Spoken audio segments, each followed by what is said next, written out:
শুনি আচৰিত হ'ব এজন মুছলমান ব্যক্তি ইমান জঘন্য কাম কৰিছে, যিটো কাম শুনি আপুনি আচৰিত হৈ পৰিব যে মুছলমানো এনেকুৱা পবিত্ৰ মাটিত এনেকুৱা জঘন্য কাম কৰিব পাৰেনে।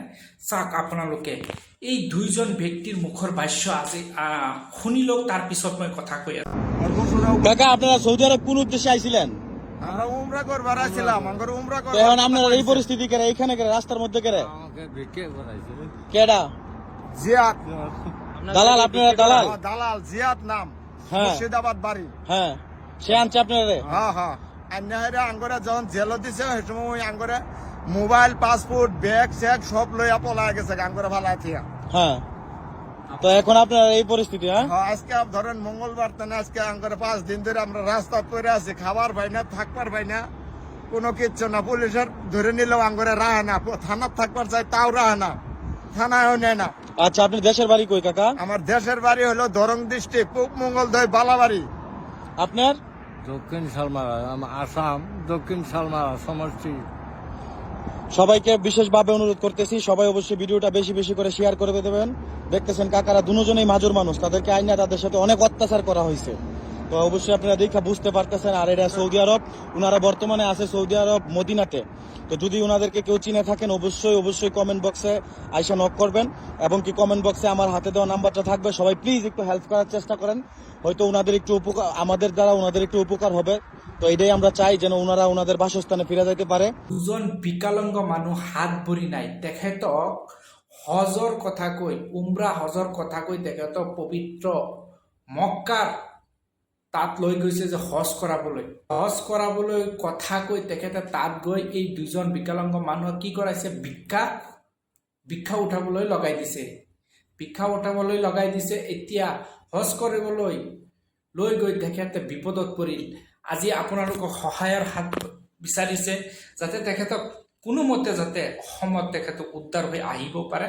আপোনালোকৰ ভিডিঅ'ৰ মাধ্যমত বাৰ্তা জনাইছে, আৰু যিসকলে এই ভিডিঅ'টো সন্মুখত পৰিছে আপোনালোকে তীব্ৰ গতিত শ্বেয়াৰ কৰক, যাতে পৰিয়ালৰ মানুহ গম পায়, আৰু অসমৰ জনা শুনা ব্যক্তিসকলে যাতে ইয়াৰ ওপৰত চকু ৰাখে, আৰু যিসকলে এনেকুৱা কৰ্মত জড়িত হৈ আছে তেখেতক উচিত তদন্ত কৰি তেখেতক কঠোৰ শাস্তি দিব লাগে। আজি মক্কাৰ মাটিত তেখেতে এনেকুৱা এটা বিপদত পেলাইছে এই মুছলমান মানুহসকলক হজৰ কথা কৈ। কিমান ডাঙৰ অপৰাধ কৰিছে, আপোনালোকে এবাৰ চিন্তা কৰক। এজন ব্যক্তিয়ে এনেকুৱা ঘটনা কৰিব আৰু বাকী মুছলমানৰ বদনাম হ'ব, এইটো কেতিয়াও হ'ব নোৱাৰে। অসমৰ এই দুজন বিকলাঙ্গ ব্যক্তি, চাওক, এজনৰ হাত নাই, এজনৰ ভৰি নাই, এনেভাৱে তেখেতে তাত লৈ গৈছে, তাত ভিক্ষা উঠাবৰ নামত। কিন্তু ইয়াৰ পৰা লৈ গৈছে উমৰা হজৰ নামত। উমৰা হজৰ কথা কৈ তাত গৈ ভিক্ষাত লগাই দিছে। ভিক্ষা কৰোৱাৰ কমলত কোনো এজন ভাইটি হয়তো দেখুৱাব পাৰিছে, আৰু তেখেতক এই ভিডিঅ'টোৰ মাধ্যমত বাৰ্তা জনাইছে। আৰু আপোনালোকে অসমৰ যিকোনো ঠাইত আছে, এই যিজন ব্যক্তিয়ে লৈ গৈছে সেই দালালটোক যেনেভাৱে আপোনালোকে ধৰি আনি উচিত তদন্ত, কঠোৰ শাস্তি বিহাব লাগে, যাতে নেক্সট টাইম এনেকুৱা কৰিব নোৱাৰে। এজন মুছলমানৰ কাৰণে যে গোটেই মুছলমানৰ বদনাম হ'ব, এইটো কেতিয়াও হ'ব নোৱাৰে। চাওক, কিমান বদমাছ হ'লে, কিমান জঘন্য হ'লে, কিমান এনেকুৱা মন মানসিকতাৰ মানুহ যে অসমত আছে, এতিয়া প্ৰমাণ ওলাই আছে। তহঁতক এনেই গালি নাপাৰে বেলেগ ধৰ্মৰ মানুহে, তহঁতৰ স্বভাৱ আচলতে বহুত বেয়া হৈ পৰিছে। এনেকুৱা বেয়া স্বভাৱসকলক ধৰি কঠোৰ শাস্তি দিব লাগে, আৰু য'তেই বা কাণ তুলে চৰ মাৰি একেবাৰে উচিত শাস্তি তাতেই বুজাই দিব লাগে। বদমাছকেইটা চাওক, কিমান ডাঙৰ এটা অপৰাধ কৰিছে। হজৰ নামত অসমৰ পৰা লৈ গৈছে, তাত গৈ ভিক্ষা কৰাবলৈ লগাই দিছে এই দুজন ব্যক্তিক। বিকলাঙ্গ মানুহ, হাত নাই, ভৰি নাই, আচৰিত কথা।